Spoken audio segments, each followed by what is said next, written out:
तो इसको जरूर ग्रहण करके इसको माना बुद्ध से आगे ये भारतीय बहुजनवाद सभा के पूंजी कार्यक्रम में शांति, करुणा, प्रज्ञा, पंचशील, अष्टांगिक मार्ग की लौ जलाने वाले, मानव मानव एक समान की बात कहने वाले light of Asia Tathagata Gautam Buddha के चरणों में सर झुकाते हुए उन्हें नमन करते हैं, उन्हें प्रणाम करते हैं। महान संत रविदास जी व संत कबीर दास जी के चरणों में अपना शीश झुकाते हैं, उन्हें नमन करते हैं। महात्मा ज्योतिबा फूले व माता सावित्रीबाई फूले जी को प्रणाम करते हुए उनकी सहयोगी रही माता फातिमा शेख जी को मैं नमन करती हूँ, प्रणाम करती हूँ। त्याग शक्ति की मूर्ति माता रमाबाई को मैं नमन करते हुए उन्हें प्रणाम करती हूँ।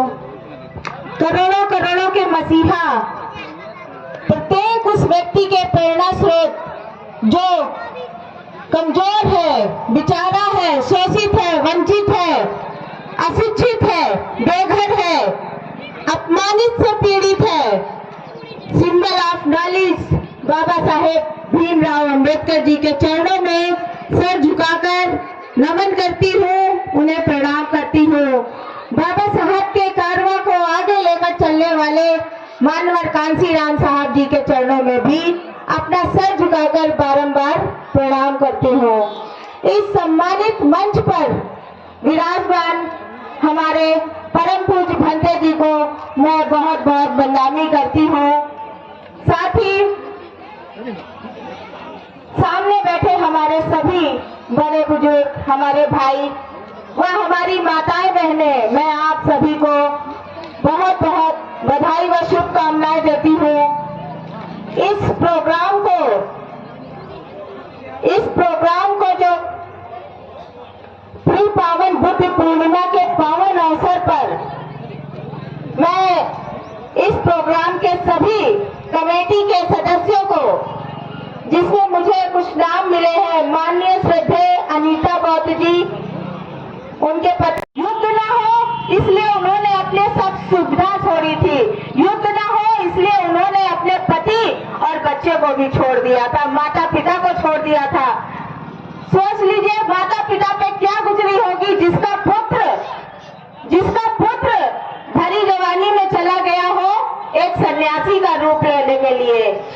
इसके बाद तथागत गौतम बुद्ध कई दिनों तक वनों में भटके, उसके बाद उन्होंने खाना पीना छोड़ दिया और वो सोचे कि शायद नहीं खाएंगे तो हमको ज्ञान की प्राप्ति होगी, लेकिन उसके बाद वो इतने बेहाल हो गए बिना खाए। तभी सुजाता नाम की एक महिला ने गौतम बुद्ध से कहा कि आप आएंगे नहीं तो आपको अगर ज्ञान मिल भी गया तो वो ज्ञान किस आपके शरीर में कोई बल ही नहीं रहेगा।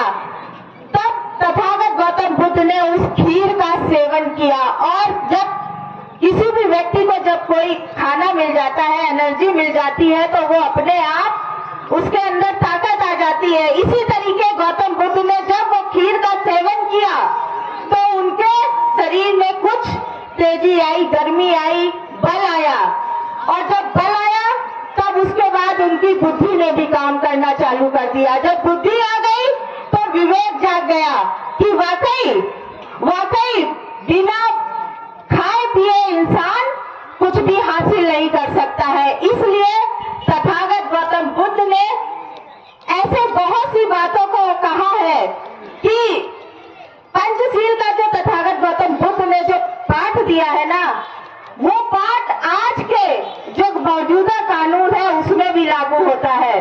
अष्टांगिक मार्ग जो आज के मौजूदा कानून है उसमें भी लागू होता है। तो ऐसे तथागत गौतम बुद्ध के चरणों में बारंबार प्रणाम करते हैं। साथ ही बाबा साहब ने तथागत गौतम बुद्ध के विचारों को देखा, उन्होंने बहुत सालों इस चीज का अध्ययन किया, उसके बाद उन्होंने बौद्ध धर्म को अपनाया। 1956 में बाबा साहब ने 14 अक्टूबर 1956 में बाबा साहब ने बौद्ध धर्म की दीक्षा ले ली। तथागत गौतम भी तथागत गौतम बुद्ध के पद चिन्हों पे चलने के लिए प्रयास कर लिया। और मैं बहुत बहुत बधाई देना चाहूंगी कि खास तौर पे हमारी बहनों को, जिन्होंने, मैंने देखा इतनी कड़ी धूप में पूरी रैली में घूमती रही, खास तौर पे ये बहनें, मैं आप सबको बहुत बहुत बधाई देती हूँ। और पुरुष वर्ग से अपील करूंगी कि आप जोरदार तालियां बजाइए हमारी बहनों के लिए। लेकिन मातृत्व जो एक ऐसी चीज होती है कि दुनिया का सबसे कठिन कष्ट झेलकर औरत एक नए जीवन को जन्म देती है। हर तरीके से लोग कहते हैं औरत बहुत ही कोमल होती है, कमजोर होती है, ऐसा नहीं। जितनी कष्ट महिलाएं झेल के बच्चे को पैदा करती, पालती है, उतना कोई पुरुष नहीं झेल सकता है। इसलिए मैंने तालियां बजवाई। और साथ ही मैं माताओं बहनों से कहूंगी कि आप लोगों को अपने आप पे गर्व होना चाहिए कि आप लोगों के नाम पर महिला दिवस भी है, मातृत्व दिवस भी है।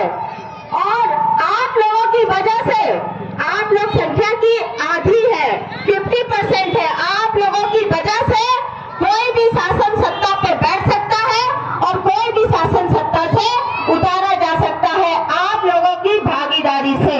अगर आप लोग अपना भागीदारी सही तरीके से निभाए। और बाबा साहब ने हम लोगों को बहुत ही मुश्किलों से हक अधिकार दिलाया है, जिसका कि एक सीधा सा उदाहरण है कि बाबा साहब की मूर्ति इस तरीके से होती है। बाबा साहब कहते हैं कि उठो जागो समझो देखो सुनो, अपने हक अधिकार को जानो। लेकिन बिना शिक्षा के आप किस काम के, बिना शिक्षा के आप कुछ नहीं कर सकते हैं। हथियार लेके ही जब जाओगे युद्ध में तभी आप जीत सकते हो, उसके बगैर नहीं जीत सकते। बाबा साहब की एक उंगली तो ये इशारा करती है, दूसरी उंगली क्या करती है, यही उंगली एक और इशारा करती है कि आपकी उंगली को संविधान के आधार पर मैंने इतना मजबूत बना दिया है कि आपके इस उंगली के बगैर किसी को शासन सत्ता नहीं मिल सकती है। जब आप वोट डालने जाते हो तो इसी उंगली से ही मशीन की बटन दबाते हो। ये उंगली कोई साधारण उंगली नहीं है, ये आपके हक अधिकार सम्मान उन्नति विकास की चाबी है। और इसको आप अगर सही तरीके से प्रयोग करेंगे तो आपको विकास की तरफ ले जाएगी, और अगर आप इसका दुरुपयोग करेंगे तो उसका परिणाम आगे सामने आ जाएगा। इसीलिए मैं कहती हूँ अपनी माताओं बहनों से, क्योंकि बाबा साहब का मानना था कि किसी भी समाज की तरक्की और विकास उस समाज की महिलाओं की तरक्की और विकास से संभव हो सकता है, क्योंकि महिला ही है जो मायके और ससुराल दोनों को बना के बांध के रिश्ते चला के चलती है, और महिलाओं से ही रिश्तेदारी चलती है। क्योंकि पुरुष तो सुबह निकल गए शाम को वापस आए, लेकिन दिन भर घर में क्या होता है ये महिलाओं की जिम्मेदारी है। इसलिए महिलाओं को शिक्षित होना बहुत जरूरी है। और दूसरी बात, आज की डेट पे हम महिलाओं की देखिए ताकत, देखिए बाबा साहब ने जो संविधान में शिक्षित होने का अधिकार दिया है उसकी ताकत देखिए। आज सीमा पर, बॉर्डर पे जो युद्ध हो रहा है उसका संचालन, उसकी सूचना, उसकी